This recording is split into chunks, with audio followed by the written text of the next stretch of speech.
नमस्कार दोस्तों, मैं शिवेंद्र आप सभी को स्वागत करते हैं शिवेंद्र ब्लॉग में। तो कैसे हैं दोस्तों? उम्मीद करता हूँ आप लोग बहुत अच्छे होंगे। दोस्तों बता दूं कि खेसारी भैया का जो संघर्ष 2 आया काफ़ी बवाल मचा दिए हैं। काफ़ी गजब, हर सिनेमा में घर में काफ़ी आप लोग ढेर सारा प्यार दे रहे हैं। तो दोस्तों बता दूं कि हर घर गंगे को भी फेल कर दी संघर्ष 2 काफ़ी गजब का है। तो भाई लोग आप लोग इतना ढेर सारा प्यार देते हैं, आप लोगों को यही उम्मीद है कि जो भी गाना आए, कोई भी फिल्म आए, ऐसे ही प्यार देते रहिएगा दोस्तों।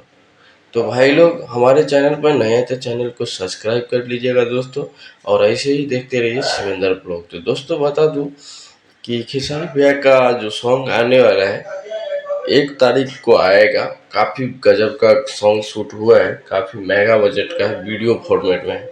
तो भाई लोग जैसे ही मतलब कोई भी ये टाइटल रिलीज होता है तो आप लोगों को